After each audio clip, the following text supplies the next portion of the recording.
Hey there. So, part of what we want to do with Obliterate the Construct is to help show the unassuming public that the extraordinary experiences centering around consciousness and hinting at a greater reality that we cover here are indeed quite democratic and not, as is commonly believed or nefariously suggested, limited to uneducated or delusional people, but even go so far as interacting with our best and our smartest in science and academia. This episode is one of these examples, as we are joined by an Italian aerospace engineer who has worked with Stanford University, NASA, NATO, and the European Space Agency, and has had and documented dozens of recurring extraordinary experiences affecting him and others. The following is part one of a two-part interview with him. Please hit those subscribe and like buttons on YouTube. We are still a new show and need your help working with that algorithm to help us get in front of a wider audience and turn on alerts and notifications to keep up with our current releases. If you're listening on other platforms, your ratings go a long way to helping us expand our reach there as well.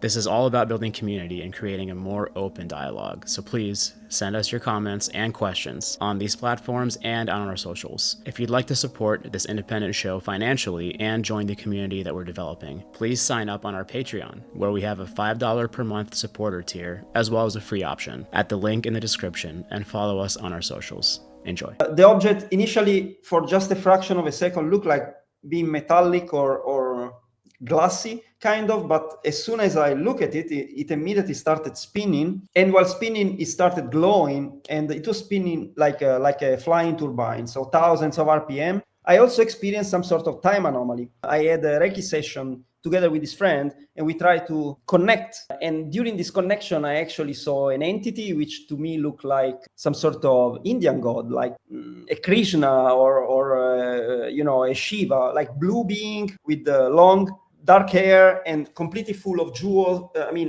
jewelry and crystals and stuff. Meanwhile, I was feeling these very strong energies.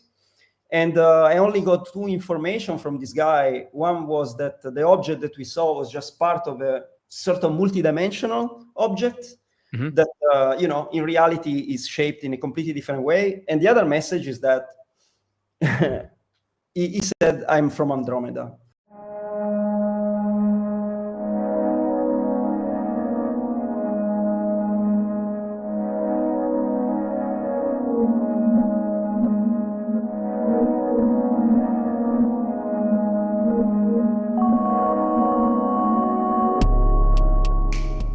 Hello, and welcome to Obliterate the Construct. It's just me again, riding solo, but I am here with a friend of mine, Dr. Andrea Lani.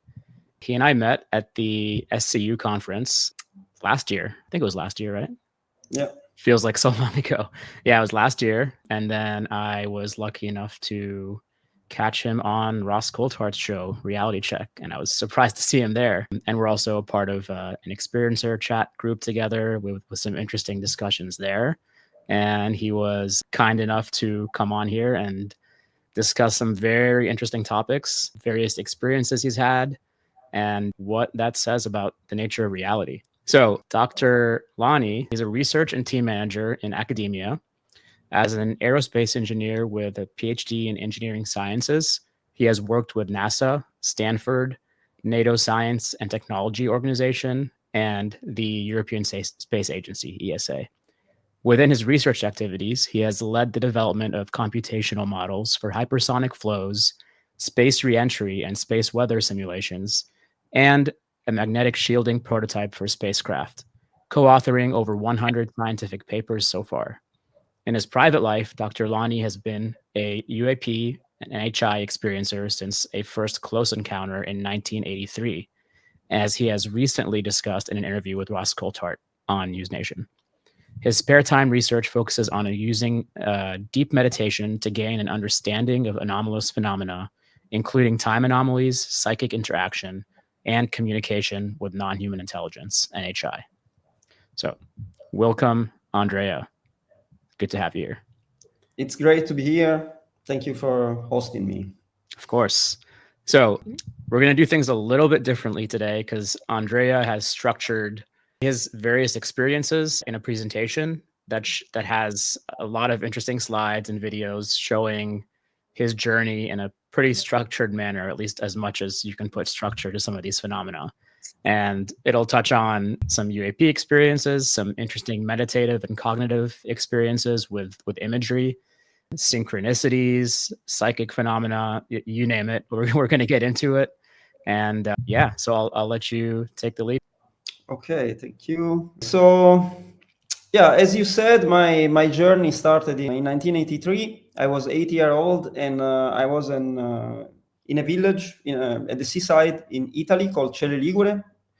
I was on the balcony with my parents, and suddenly we see this object appearing in front of us at the same, let's say, altitude, height as the balcony, and about 10 meters in front of us. The object initially, for just a fraction of a second, looked like being metallic or glassy, kind of, but as soon as I look at it, it immediately started spinning, and while spinning, it started glowing, and it was spinning like a flying turbine, so thousands of RPM, always keeping the same altitude. And then it progressively shrank in size till it disappeared while emitting a flash of light. So after that, I turned to my mother. I said, did you see that? And she said, yes. And I said, what was that according to you? And she said, well, maybe it was a falling star.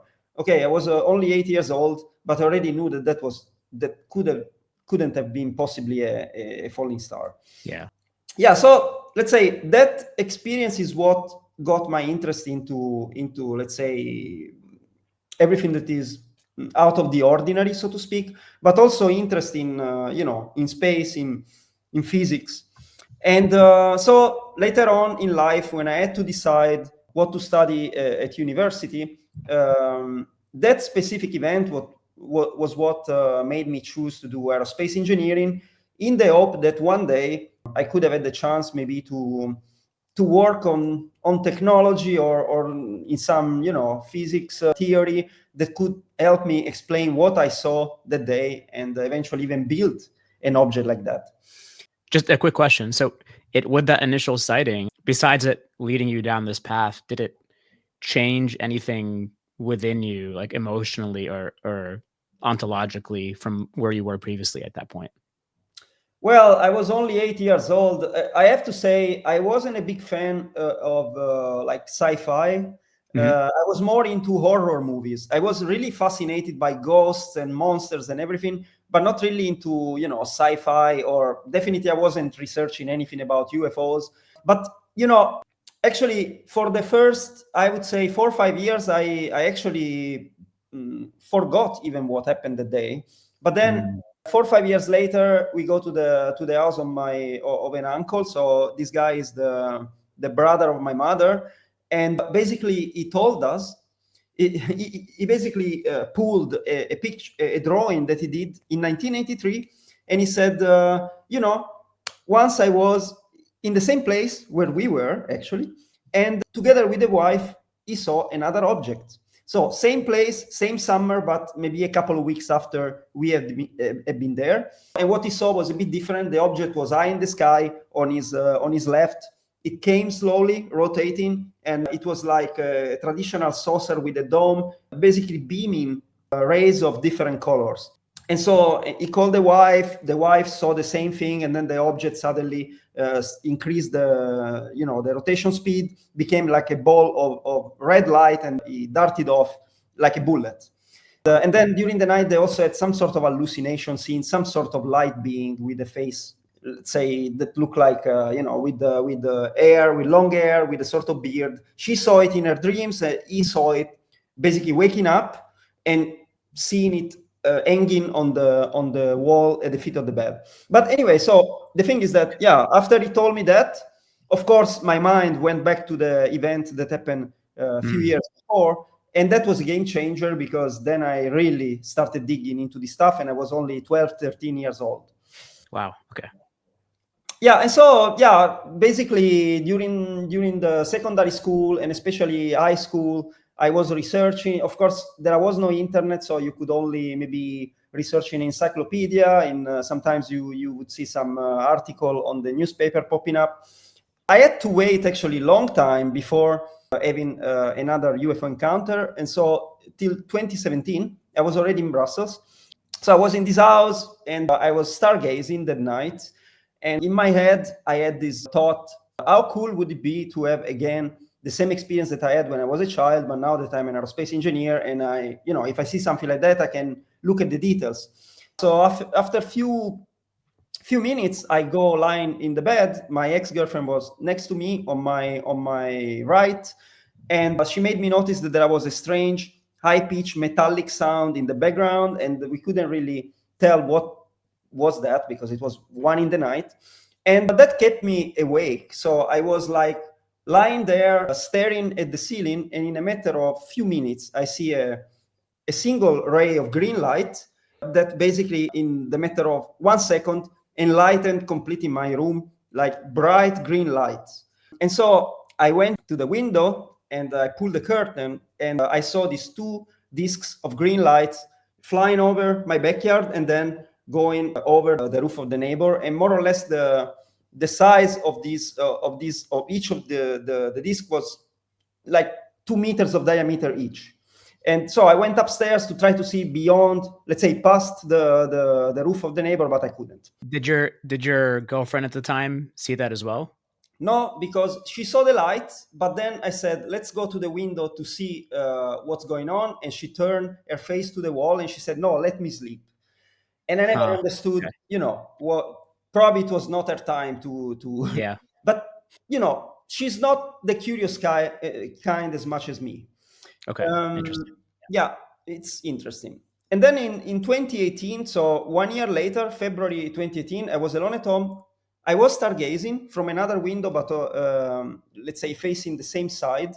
And so normally, because of the light pollution of Brussels, if you look at the sky, you cannot see more than 20, 50 stars in total. So this is what I was seeing at the beginning. Let's say 20 stars, including the Orion belt.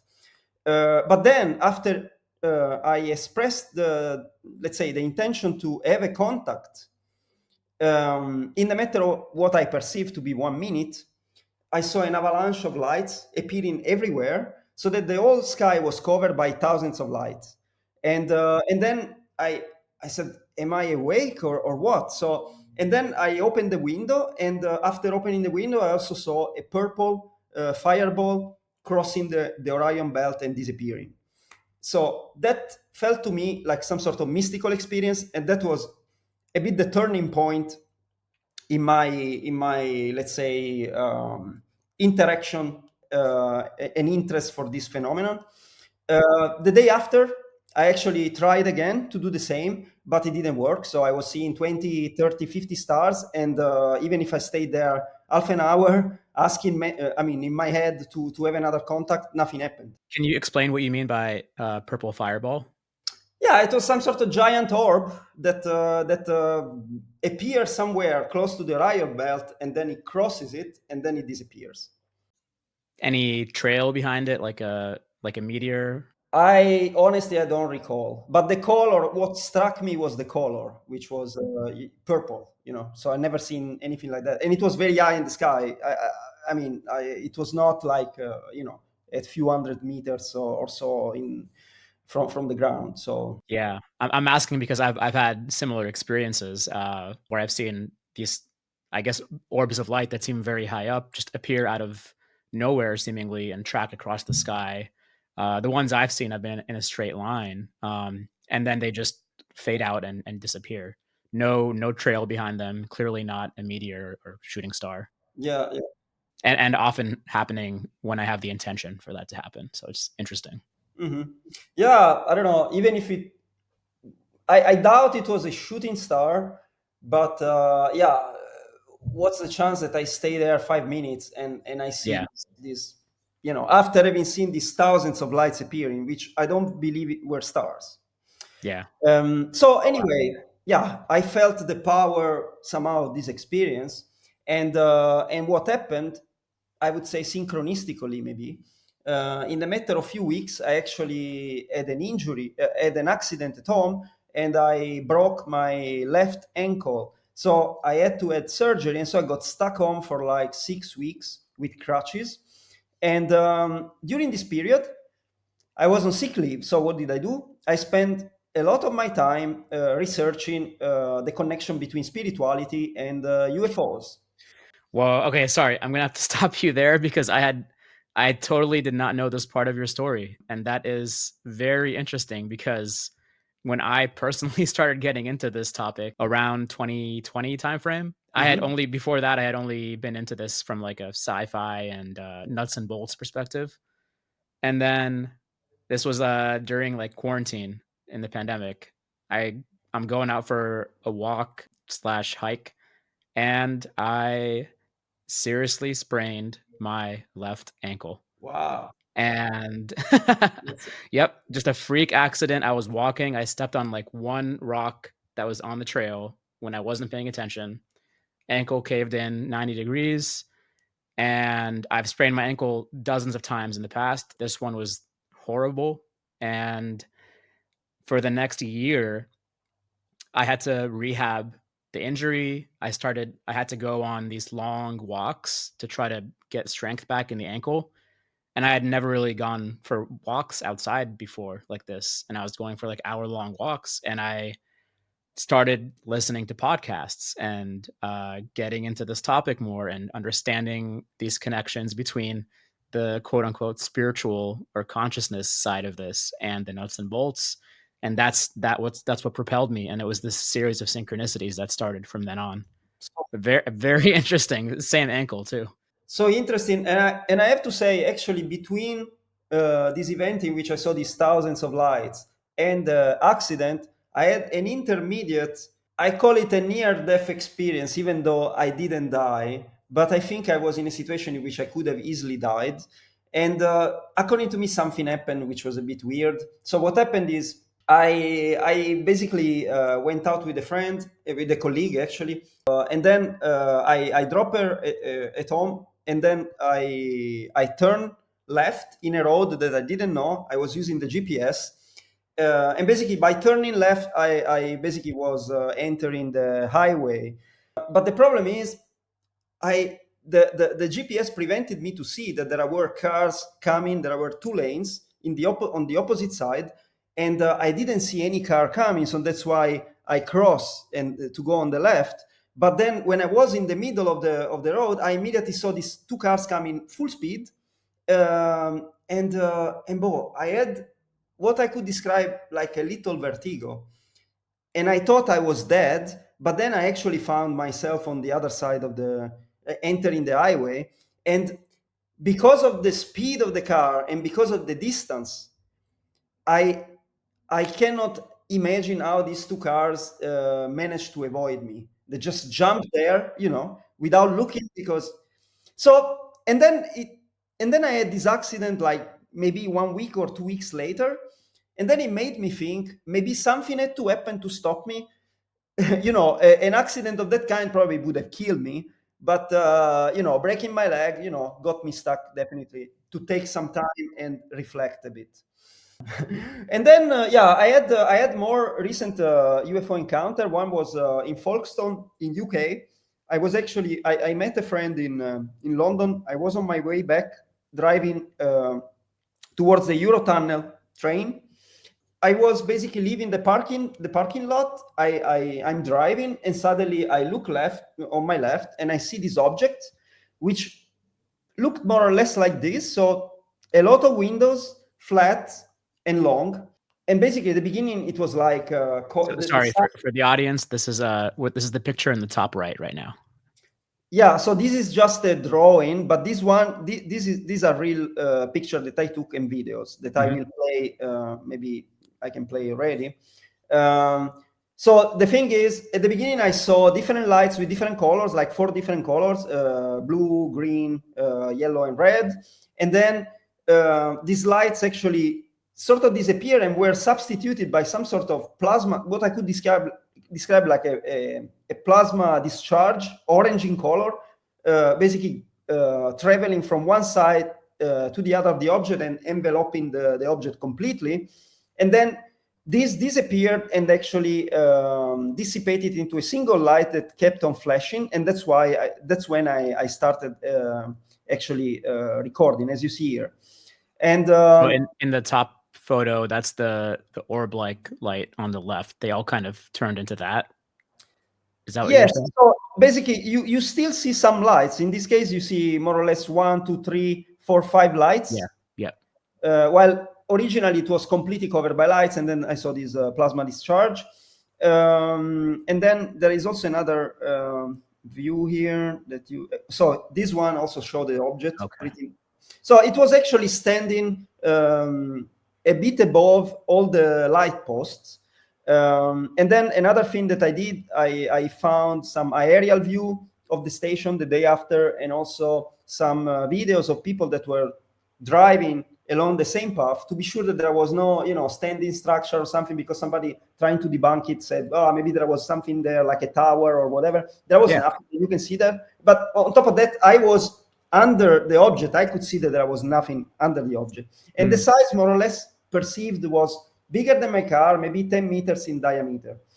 And but the interesting thing is that I also experienced some sort of time anomaly. So here you see some other snapshots. So this is taken from YouTube of cars that basically follow the same path. And here you see the light posts, but you don't see any structure or anything of that size standing above,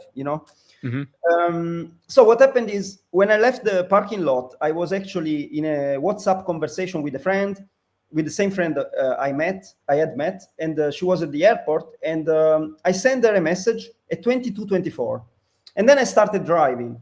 Meanwhile, she sent me another message that I didn't check because I was driving, and then once I get into the train, the first thing that I do, I record an audio saying, I think I saw a UFO, and then the strange thing start popping up. I checked the timestamp, and it was just 1 minute after the previous message that I sent. But it's impossible because between the parking lot and being comfortably on the train, probably 7 to 10 minutes had passed. So it's almost like time compressed. And the other interesting thing, synchronicity, is that the message that she sent me when I was driving features the emoji of a UFO, which was not directly connected to the content of our conversation. So it's interesting. She sent me an emoji while I was actually seeing the real thing. Yeah, so I also had other more recent encounter, like for instance in 21, I was actually with a friend getting out from the house, and just around the corner we see this object. It was like three red spheres at the beginning on top of each other.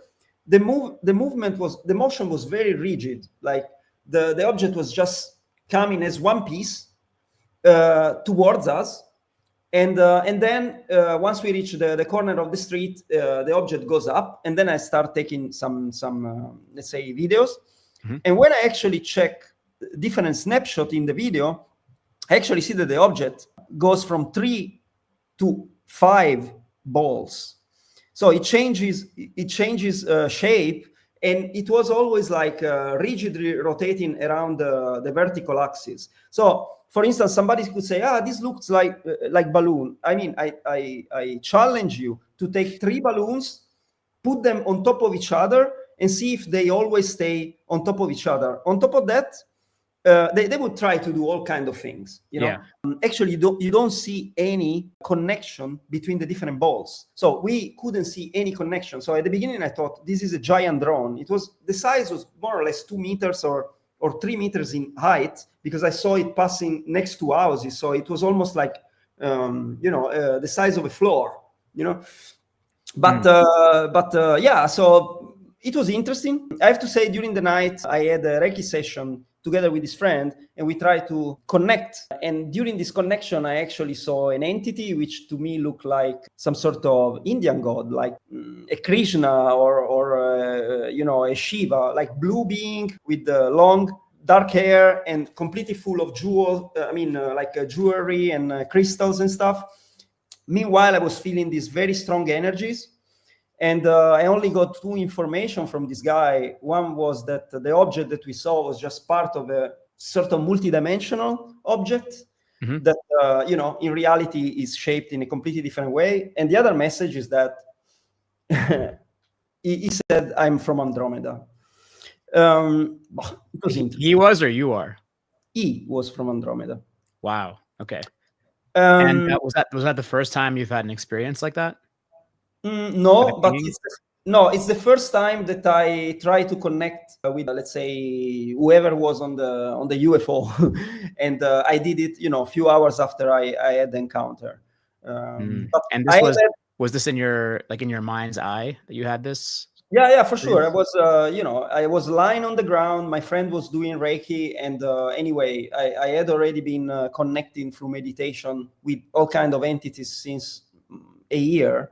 But this was like so vivid. It was almost like having this individual in front of me, and I could see all the details. Like it was not like a foggy image coming from your third eye. It was really like almost with open eyes, having the person in front of me. Which is what caught my attention. More recently, in 2022, during I joined some sort of protest here in Brussels, and there were like really hundreds of thousands of people, and we did a meditation. I was with 3 friends. So during the meditation, I got the message that they will show themselves to me. After the meditation, my friends, so 2 of them actually go looking for a restroom. The other one goes next to a tree reading a book, and I'm the only one standing there and looking around. So at some point, I see a gray object disappearing in the clouds, and I couldn't really figure out what this gray object was. But immediately after that, I see myself surrounded by thousands of blinking lights. It was almost like having tiny orbs blinking all around me. And I was looking around, and I couldn't, they were everywhere. Wow. And this lasted for maybe few seconds, like, I don't know, 10, 15 seconds, and then just they all disappear at once. So were they like overlaid on top of physical reality that was around you? Yeah, I mean, I could see absolutely, I could see all the people that I had around, but, they were overlaid. Yeah, definitely. Interesting. Okay. Yeah. I had some other experience more recently. Once we tried to, let's say, summon, that's how they call it now, a UFO or NHI, if you want. So we went to a forest with the same friends, with the same 3 friends. We went to a place near a forest in the night. There is a kind of circle of trees, and it's very hidden place, totally pitch black. So the deal was we will meditate with open eyes. I will try to focus my energy to open a portal, and you will channel. So these 3 friends, all female, all let's say girls, they were channeling. And then, unfortunately, one of them, who is actually an astrophysicist, got scared because she had the impression to see some sort of entity behind me. And then after that, we decided to stop the experiment. But then, while we were getting out from the forest, again, there is a situation like 2 of them are talking to each other. The third one gets distracted. So actually, she goes on the ground to do the laces of her shoes. And I keep on looking at the sky, and I see a giant white golden orb coming from basically my right and shooting up at incredible speed. I could say hypersonic or at least supersonic. But it was low in altitude. It was like probably in the, 100 meter or something like that, or at least this is what appeared. And it was very big. Like the disk of this object was much bigger than the disk of the moon, so to speak. Wow. And no noise whatsoever, and some sort of trail. I mean, some sort of wake, I would say, small wake. And I look at my friends, and none of them was looking at the sky. And so probably I was the most motivated to have an experience. But and then recently, in July, last July, in the same night in which Trump was being shot, I saw another orb that looked like that. So I was trying to summon again a UFO with one of these friends at my place at home, and we spent about 30 minutes meditating. Then she was channeling, and then I was, and then at some point we had the impression to see something very high in the sky, some light moving. But I'm always like, doubtful. If I see a light, it could be a satellite, could be whatever. When it's so high in the sky.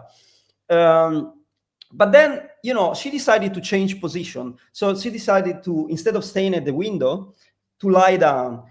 And in that moment, I stick my head out of the window and I see an orb coming from behind my house.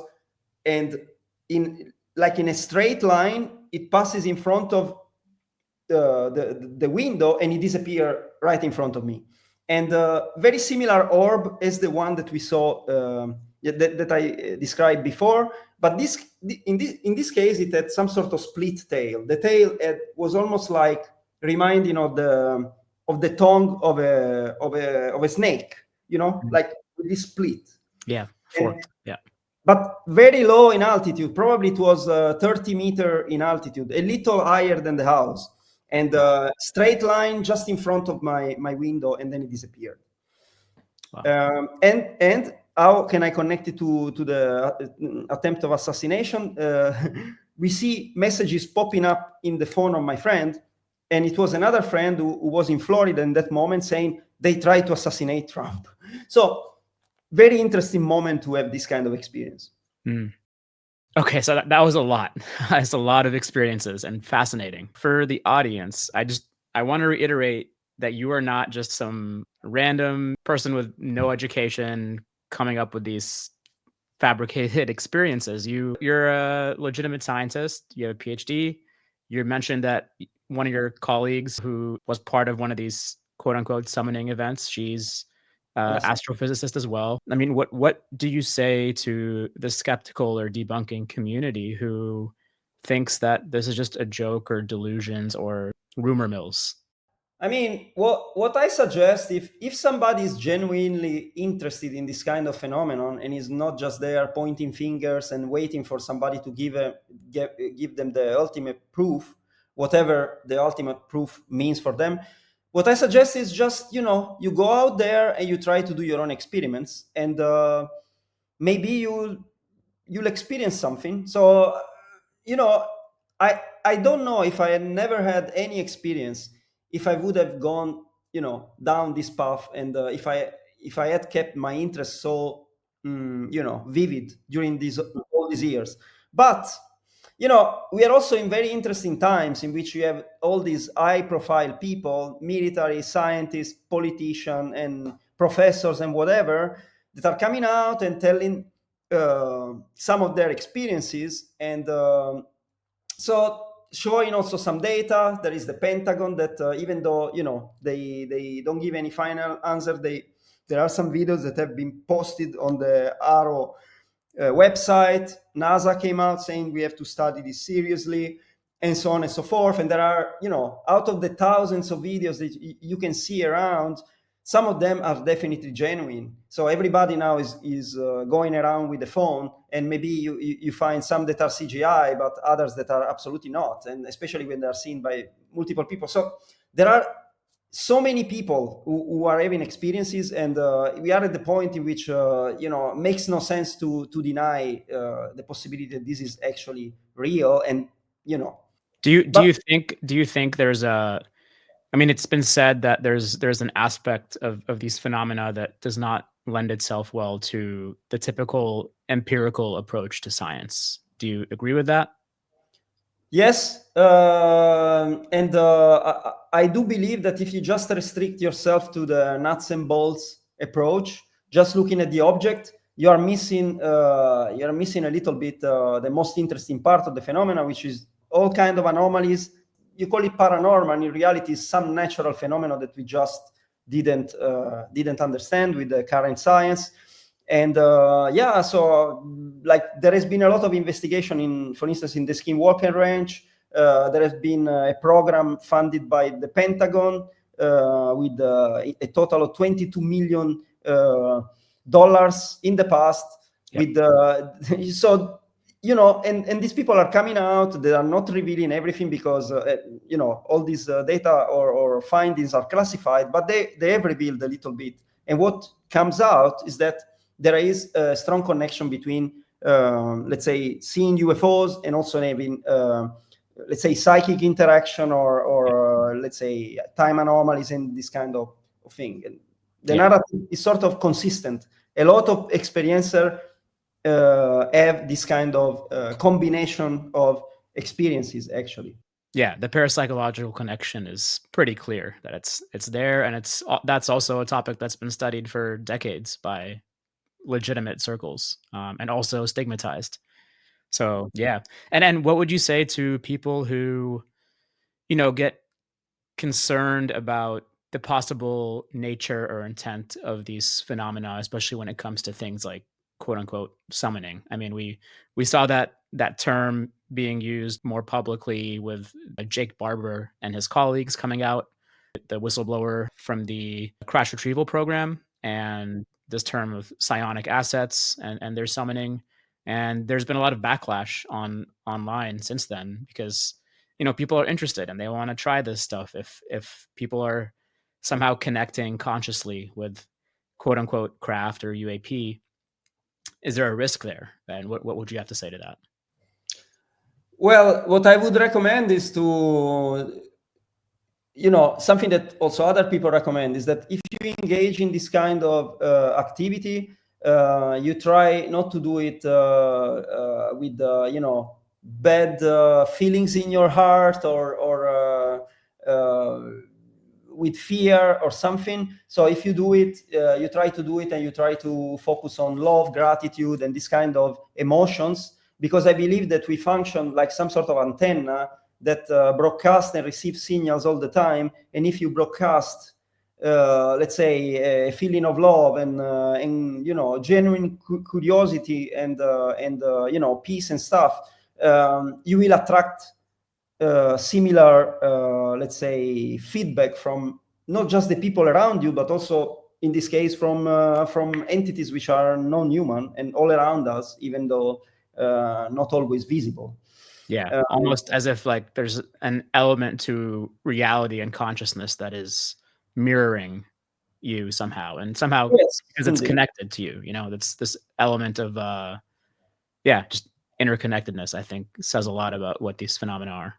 Yeah, but I think, even without going into the esoteric realm, I mean, if in your life, if you're always, fearful or behaving bad with people around you, you will attract similar behavior from other people. So, Yeah. and Yep. here, you want to connect with the something which could be in some case of kind of, in the past has been considered divine, like angelic or whatever. So probably you have to put yourself into that kind of vibration or feeling to be able to attract these kind of experiences. Yeah. But it's nothing new. I mean, let's say, for instance, all the ancient texts are full of contacts with some entities. Also in Catholic religion, all these saints like Saint Francis that saw orbs and had interaction with animals, telepathic interaction with animals. Yeah, so it's like history continue to repeat itself. Just now we are more on the technological path, and so we try to interpret everything also through the technology and the technological knowledge and scientific knowledge that we have. Exactly. And even like the quote unquote contact modalities are very similar if you look back across various mystical traditions through time and various religions. The way they connect and try to transcend is very similar. Yeah, for sure. So yeah, they could do it using shamanic rituals or drumming or so sound in some case seems to help to a connection, but Yeah. So please continue. Yeah, so staying on the UFO, I also happen to have other relatives that had experience. In particular, this uncle, another uncle from the side of my father, who had the chance to see a UFO and actually videotape it on VHS with his old camera in the early 2000s. And he was in Ethiopia with his sister. They were standing on a balcony again, looking at the sky around 6 o'clock in the morning. Then they see this object appearing high in the sky and then disappearing for 3 seconds, and then it reappears lower in altitude. Then it zooms in, and you see a structure, a shape that looks almost like a tic-tac. And they just happened to be recording. Or did they? Yeah, he was recording, but not because of the UFO. He was just recording because he wanted to have, a view of the landscape and stuff. Got it. Interesting. Okay. So now you will see the object appearing here. Mm-hmm. Then it disappears. 1, 2, 3. It reappears, and then when you zoom in, you have a better understanding of the shape, and doesn't looks really like something solid. It has a shade. It has a shadow, also a metallic reflection of kind, and it's difficult to keep it in frame. The movement was really frenzied. He himself described it that the object was really like moving like almost like a ping pong ball, a bit like David Fravor describes the Tic Tac moving in a similar way. Mm-hmm. And yeah, so it's kind of interesting. When I saw this, I was really fascinated by that. You don't see many videos that display these characteristics. Yeah. And this was your uncle? Yeah, from the side of my father. Mm-hmm. And did he see it with his naked eye as well? Yeah, for sure. It was both him and the sister. Wow. They both saw it. Yeah, and actually, you can see you in the audio, you can hear them talking to each other. And okay, so in more recent times, I connected with some guys in Italy. One is an engineer who develops hyperspectral and works with hyperspectral cameras. He's collaborating with, let's say, he's a forensic technical consultant, but he also heavily collaborates with the university in Italy, in Bologna, in the medicine department, and they do a lot of medical tests using these hyperspectral cameras. And so, but he also has some interest in UFO, so sometimes they organize some sort of expedition with another friend. This guy actually is called Nicola Tosi, and he's a collaborator of Massimo Teodorani, who is quite famous in the field, astrophysicist. Yeah. And so they place their cameras, and then they record, then they post-process the data. And so, for instance, they caught this object, which was invisible to the eyes. You can see, they had a full view in a clear sky and everything. They couldn't see anything with their eyes. But then when they analyzed the data within the infrared and ultraviolet range, they actually see objects. And in particular, this is the real speed, and this is slowed down 12 times. The camera, by the way, is equipped also with the AI tracking, which was active at the beginning. And what's interesting is the shape of the object, which looks really like a traditional UFO with a dome and a saucer, and also some sort of field around, which could be electromagnetic in nature or something. You are looking in the, this is an energy spectrum, and you're looking between the 300 nanometers and 1200 nanometers, so near infrared, near ultraviolet. Mm-hmm. He also did other tests. For instance, here was a different place, and what you can see here is the visible. This is an energy spectrum, and this is frequency. And you see different objects appearing in frequency and energy spectrum. It's like there is some sort of decoupling, and that was puzzling because they would expect to see the same object. Wow. And do they have? You said they used AI. Are they able to cross-reference that with prosaic objects to well, I have to say they could have done a much deeper analysis. The problem is my friend, this engineer is somebody who doesn't like to spend too much time on this kind of stuff.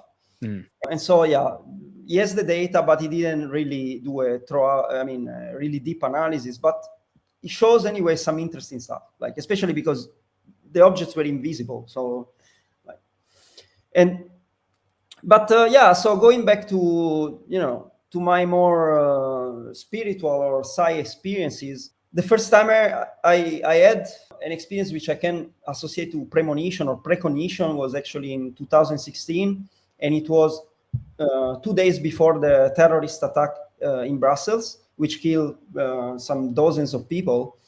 And so what happened is that I was walking close to the central station in Brussels, and I bumped into these two ladies they presented themselves as teachers, and they said, yeah, we are here in Brussels with our school kids, and we want to go to visit the Napoleon Museum in Waterloo. I said, oh, you are so lucky. First of all, I was Italian, and they were Italians. I said, you are so lucky because actually I work next to Waterloo, and I go to have lunch every single day in Waterloo. So if you have to ask somebody how to get there. And I said, well, where are you staying? They said, well, we have a hotel near the station. I said, perfect. So just walk to the station, take the train, and then take a bus, and it will get you directly at the museum. And then they told me, yeah, but we would like the kids to try the metro. When they told me that, I had a flash in my mind in which I thought about the terrorist attack in Paris, and then I saw some sort of metro blowing up. Of course, I didn't say what I thought, but nevertheless, I tried to dissuade them from taking the metro. So how soon before that was the attack in Paris? Just for reference. Months before. And that was something that was usually on your mind, or was it weird that it came up then? No. It wasn't on my mind. And on top of that, in Paris, the metro was not bombed. The terrorist attack didn't involve the metro. That was the attack on the theater in Paris? Was that one that you were talking about? That is the Bataclan. No, that's something different. There was really an attack in which some terrorists started shooting to people in the terraces of the coffee bars and stuff. Okay. Yeah. So there is no real direct connection, and it happened many months before, right? Mm. Anyway, so I tried to dissuade them to take the metro, and I said, with all these kids in the morning, the metro is really busy, so it may be not so handy to fit them in the wagon of a metro. So what happened is 2 days later, there is the terrorist attack, and my mother is talking to me, and she said, I saw an interview of an Italian guy who actually survived the bombing. He was in one of those wagons that got attacked. And so while I was looking for the interview to this guy, I actually found an article about them. Basically, they say that they actually took the metro. They took it maybe earlier than they were supposed to. The next metro after theirs is the one that got bombed. So if they had taken it 5 minutes before, they would have been hit. Yeah, quite an experience. Yeah. So going back to the 2018, when I broke my leg. So I started researching the connection between spirituality and UFOs. I bump into a lot of videos of people on YouTube talking about Akashic records and stuff like that. And then once I recovered, I actually started meeting girls that actually were into Akashic records. And so in particular, I got a book from one of these girls, the first one that ever mentioned the Akashic record. She told me about her experience in trying to read the one of other people using a pendulum. And she was following some sort of course for that. And then, okay, I get this book, I keep it there, I didn't open it. And then months later, I meet another girl, and she told me, well, yesterday I had my first experience of Akashic record reading. And in this case, it was some sort of webinar with a psychic connected remotely in Bulgaria. And they were meditating, and they had all kind of crazy experiences. So the same night, I go back home, and I said, well, I want to try and see this book, if there is something interesting in this book that I got months before. And after 2-3 chapters, there was the first exercise for trying to access your own Akashic records under meditation. So I said, okay, let's do it. So I was absolutely not a meditator. However, I had noticed that when I close my eyes, I can basically shut down my thoughts very efficiently. So the exercise was some sort of visualization exercise in which you imagine yourself walking in a very long road with trees on the side, and at the end of the road there is a temple which represents what holds the memories of your consciousness, and you have to visualize a spirit guide in front that opens the door, and you have to ask permission to do that. And so I get to so I switch off all the lights, I memorize all the steps, and then I get to the point of asking the spirit guide something. And what did I ask to the spirit guide? So you were recommended to ask something the most precise possible. So the first thing that I ask is, what's your name? And the other thing is, where am I coming from? So I saw in my, let's say, empty mind, I see two words flashing.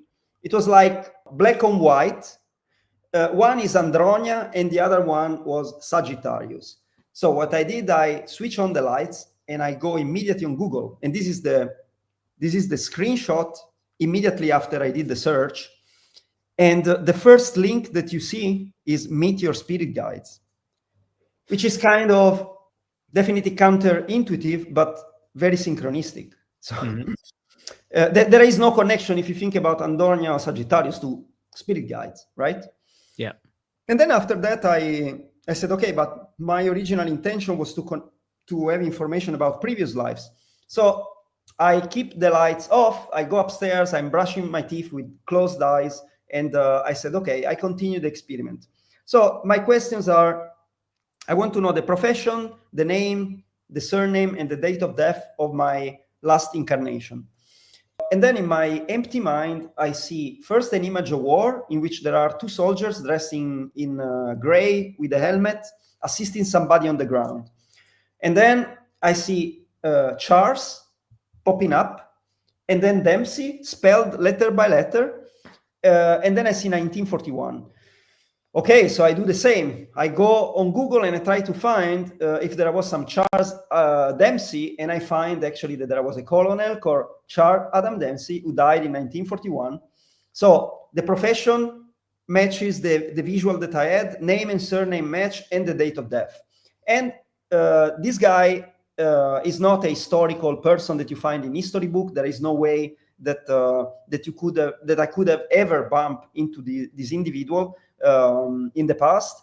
You find information only in these sites like find your grave or something like that, find grave. And wow. Among the few information that were available, there was also another one which was sort of synchronistic. He used to have a son. The son died in his 20s, and the son was born on the son died on the 19th of February, and I'm actually born on the 19th of February. So, another synchronicity in the synchronicity, Can I add one more synchronicity for you? Sure. I don't remember if you showed me this when we met. I remember the story, but I don't remember if you showed me the details that I'm seeing here on the screen. But it says he was born in Alexandria, Virginia, and that is where I lived for 12 years right before I met you. I had just moved that year. So wow. Interesting. Yeah. And I have to say, I haven't been too much in that part of US, but actually once went to a conference in DC, an invited seminar in DC, and I stayed in Alexandria for a few days, and I actually liked it. It was like, it sort of, felt familiar, and this was way before I started digging into this. Wow. But, but the more interesting stuff came a bit later. This experiment, I think, was in October or September, and then 2018. And then in January 2019, I had the chance to go to the States, to San Diego, to a conference from the IAA, the American Institute of Aeronautics and Astronautics. I went to many of those. And I also had arranged to have a session face-to-face with one of the people that I had followed on YouTube, this Elizabeth April. And normally, she did sessions via Skype. But since I told her, well, I am coming from Belgium. Maybe it would be nice if we could meet in person. So she agreed actually to meet in person in her place. At the time, she was living in LA. So I take the bus, I go to LA, we have this session which lasts more or less 1 hour, actually exactly 1 hour. Mm-hmm. And she told me a lot of things. I wanted to know, she could tell me something about these experiences I had with UFOs, and also about some experiences I had with some sort of ghost in my house for a couple of days, doing strange stuff, and then past lives. She told me many, many things, but the thing that struck me the most was that at some point she looked at me, she said, I can see one of your spirit guides. It looks like a giant mantis, and it tells me that the name is Gala, and he has been your teacher from the other side, so to speak, since you were a child. So first interesting thing is that when I was a child, very, very young, maybe 4 or 5 years old, for some time, I developed some sort of passion for mantis, for praying mantis, without ever having seen any.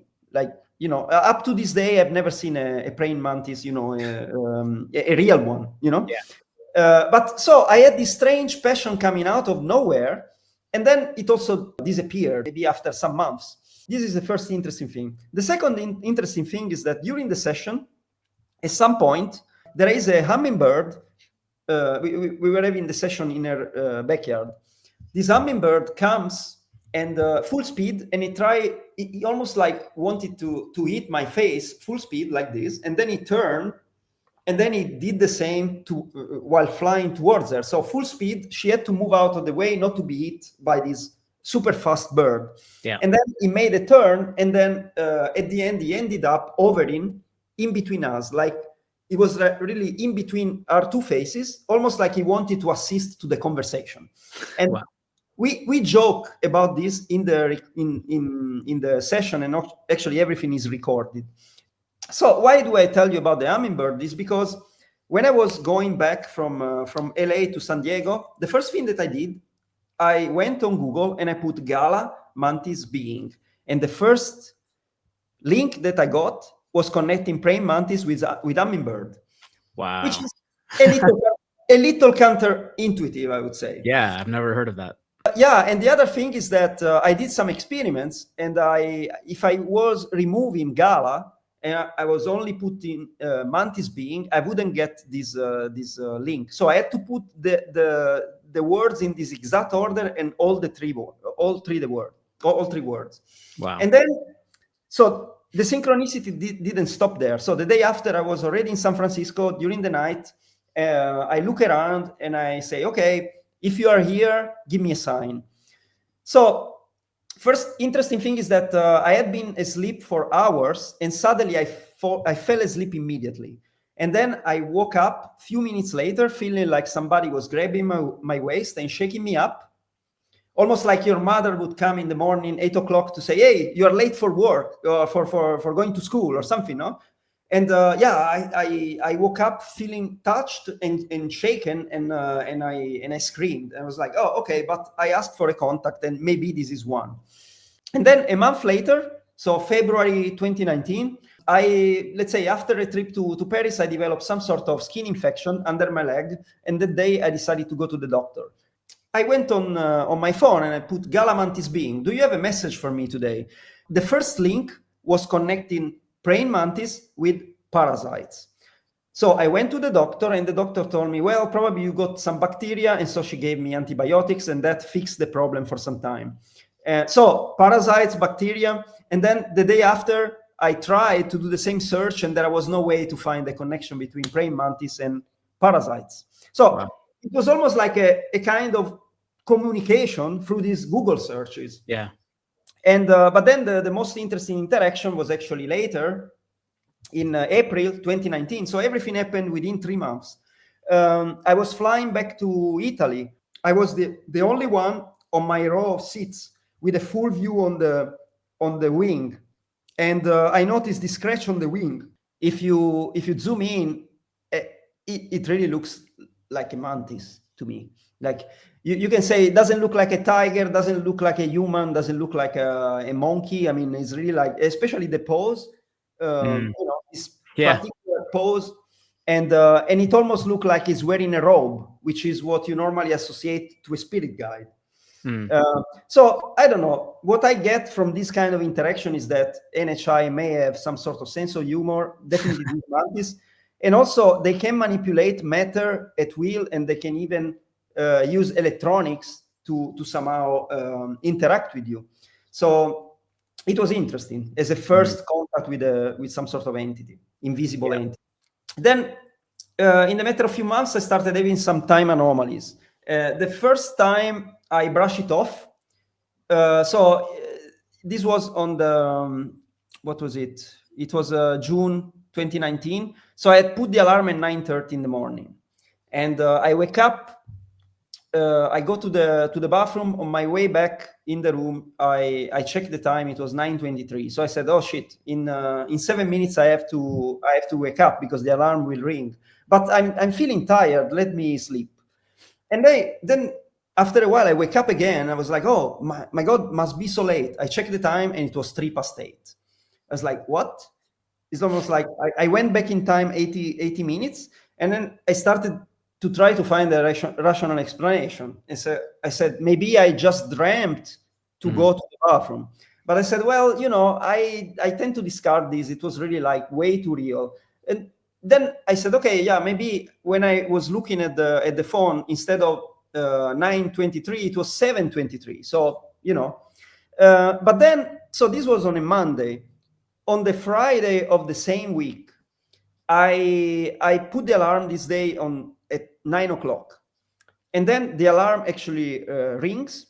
I grab it and I switch it off, and I start doing stuff like reading emails. Then I go to the bathroom, and then let's say 35 minutes later, I come downstairs here in the kitchen, and I look at the clock on the oven, and it tells me 8:47. It's like, what? And then I check my phone, 8:48. I check the alarm, and it was deactivated at 9:00. So this time I had an anomaly which was involving two independent devices. I mean, my clock is completely independent. It's not in a network of any kind. Yeah. And in this case, time had gone backward like 45 minutes. And it happened twice in the same week. After that, I was like, okay, I could doubt about the first time, but this one is too compelling. And then, yeah, in more recent times, I had situation in which maybe I meditate. For instance, once I meditated with the YouTube music video, which was 35 minutes. I was always using this music to meditate. And the music finishes, but only 14 minutes had passed. And I was sure it actually started really where it should start. In more recent times, I was with a friend here. We were looking at the clock of the kitchen, the same one.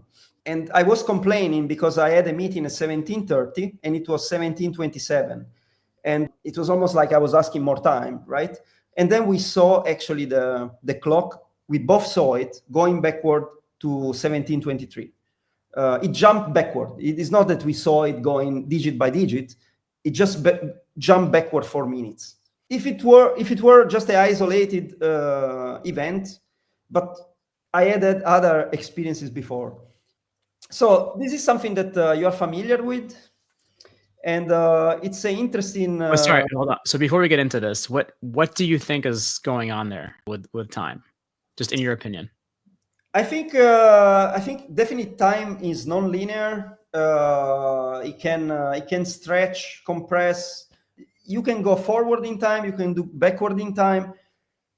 What I believe is that maybe in some places this kind of phenomena happen more often. And I believe this particular place where I'm living may be some sort of portal because of all the strange phenomena that I had. I'm talking about spirits. I'm talking about these time anomalies, seeing UFOs multiple times, and also with witnesses. Other people witness both spirits and UFOs and stuff. So our concept of time is very deterministic, but probably we should relax it a little more. And how to trigger the phenomena? Well, I actually did some experiments, and later I will show you something in which I try to actually provoke this phenomena. I mean, I see you at the bottom there, you said you got an email mentioning shifting timelines. Oh, yeah. I can, yeah. Yeah, so I'd like to hear about that, because the notion, I mean, we could get into, we don't have time here, unfortunately, but the notion that space-time is doomed, as some physicists are saying nowadays, who are more against the physicalist model of reality, that this notion of space-time is not really foundational to reality, that possibly a greater reality exists beyond space-time, or that this is a product of consciousness. Yes. Do you think this hints at any of that? Yeah, for sure. But also, also there is this concept of possible different, let's say, parallel realities. Yep. Whether parallel universe or parallel timelines. So it's possible that we are constantly jumping from one to the other, and sometimes some glitches can make us notice that this jump has occurred. But I've had them too, so I agree. Yeah, what is strange that I mean, is that I experienced this kind of going backward, which is really like, I mean, even less intuitive than going forward, like, you know, missing time. But in this case, I went backward and then I relived. So it's almost like I got a glimpse of the future. I said, no, I want more time. I go back and then I relive the same. Do you think that could be related to? I mean, there are theories about NHI potentially being quote unquote, time travelers from the future. Could our notion of what travel means in that sense be applied to something like this, like a shift in a timeline that could have to do with consciousness or thinking, or however you made this happen? I mean, it could be due to some kind of technology, or it could just be something related to the nature of consciousness and whether it happens, let's say, consciously. You can do it consciously, and maybe some of these beings are able to actually trigger it at will. And in our case, it's more like an unconscious process. Maybe there are some conditions that we cannot figure out, but that can trigger this kind of, or maybe it just happens. Sometimes, you know, this reality, which is sort of holographic in nature, sometimes there's some glitches. And, you know, most people don't notice it. But yeah, if you focus your attention, maybe sometimes you get this kind of situations. Yeah, it's fascinating. Yeah. Okay, so this is another interesting phenomenon that I witnessed in 2019, which for me was very transformational year. So the same year as the Mantis and the first time Anomalies. I was in San Francisco, and so I had just got a message from a girl that I was about to meet for the first time. She was confirming a sort of first date after I had been after her for like almost a year. And so a lot of excitement. No? I read my her text message, fixing an appointment for that night. And then I noticed that there was this leaf moving in a very weird way. And I also noticed that there was nothing around, like it didn't appear to be tangled in a web or something. And it kept on going for minutes and minutes. And I just stopped and I started looking at it. I said, what am I looking at? This thing should fall at some point. And then at some point I see this woman coming, the dark-skinned woman coming towards me, and she looked back and she noticed the same. And then I didn't film because I didn't want to have her on camera while doing what she wanted to do. But she went there and she put her hands on top and the bottom of this leaf to check that there was nothing holding the, you know, a web or a wire of any kind. Because it looks like a magic trick. I mean, it looks, yeah. Absolutely. And then she turned to me and she said, this is magic. And I said, yeah. So I kept on looking at it for a while, and then at the end I just went away. I didn't go and check myself, which I regret. Would have been nice, but you know, she did it. She did it very violently with designs moving like that, no, like scissor. And then yeah, recently I noticed something, which is, so in San Francisco.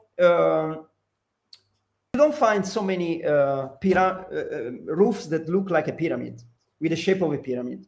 And funnily enough, I found pyramids in this place. So there is one right in front of this place, and then other 4 or 5 in another place in which I believe there is some sort of portal.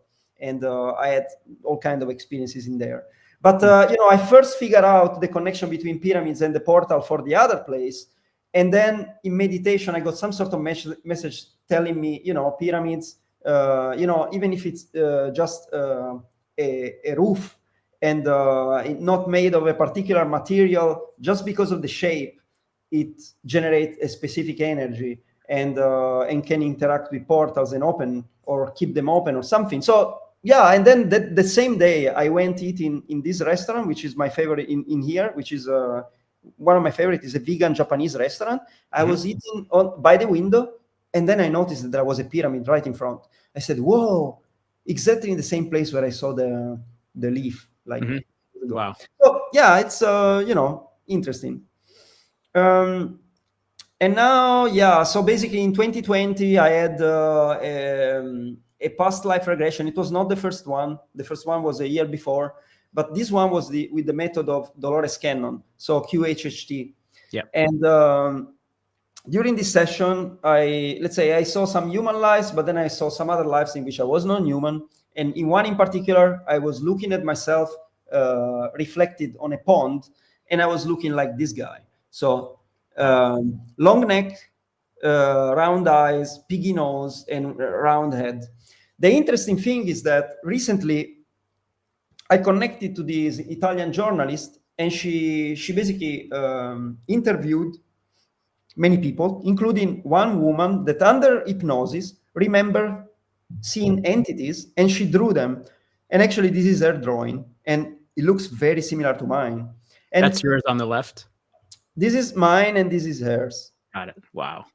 And yeah, and it's a bit a counter. I mean, it's not the typical, let's say, NHI that you see. Typically, True. I've never seen that. Yeah, so especially the long neck, the round eyes, and then the spiky nose. So we basically caught all the features. Yeah, both of us. And then this picture is actually taken with a hyperspectral camera from this guy that I mentioned before. So sometimes he takes videos of people that he thinks are interesting, and when looking in specific spectrum beyond the visible, sometimes he sees that they don't really look human. And this was a skinny girl that in this specific frequency, she was looking like this. And when I saw this picture, independently if this was really like some sort of shifter or not, it really made me thought about this, made me think about this. Like, wow. Yeah. So I don't know, but it's the length of the neck of this person. Suppose also that the neck started here. Is still a very long neck for a skinny girl whose shoulder were more or less here. So yeah. Let me just ask you. So have all of these come about by you sharing your experiences and talking about them, or did these just randomly fall into your lap? The Italian journalist and then the other image? So I actually got in touch with this journalist, and then she wanted to talk to me. We talked for 3 hours. I showed her some stuff. At the time, I didn't have such a nice presentation all organized, but and then we kept on going from there. She knew a lot of people. She actually asked me to write the foreword for her book. Wow. She had finished the book. She was just looking for some scientist or something to write a foreword, and I did. And actually won a few prizes. Actually, she's not selling maybe too many copies, but she got international prizes. And the book is do you know the title of the book? I Misteri della Tazzina. Unfortunately, it's only in Italian. It's written by her and another colleague, also another journalist who writes for the Corriere della Sera, who is one of the major newspaper in Italy. And what's the translation of the title? The Mysteries of the Cup, and it's related to some experiment that they did to connect to spirits, and they saw, they were seeing the like almost when you use a Ouija board or something, but yeah, so they went all around Italy interviewing people who had extraordinary experiences, and you have people maybe who had OBE or NDE, near-death experiences or encounters with NHI, UFOs, and ghost and whatever. So it's very broad, like from spiritual to to nuts and bolts UFOs. So that just came up. So the image just came up in your discussion with her. She happened to talk about this and show it to you, or how? Oh no. Actually, I showed this picture much later, many months later, and then after that, she said she pulled basically this picture. She said, "Look, the picture that was drawn by one of the people I interviewed." Wow. So it's like, whoa, And was it something similar with your other friend, Danielle? Yeah, well, actually, he showed me the picture the same day. So I was the one starting, and then she pulled that, and then he pulled that, and then I said, "Whoa, this looks like the entity that I saw." The reason I'm asking is because I've noticed it too, but there's this element, and it's connected to synchronicities as well. And I think it's something about how you're being open about these experiences and about reality and self in a way with other people, and how you relate to them seems, at least in my experience, seems to magnify and increase synchronicities. It's almost like a vortex. To that. Yeah, it's an attractor. It's almost like a vortex, Yeah. Yeah, I definitely experience it. Thank you so much for tuning in. Make sure to check out part 2 of our interview with Andrea next time.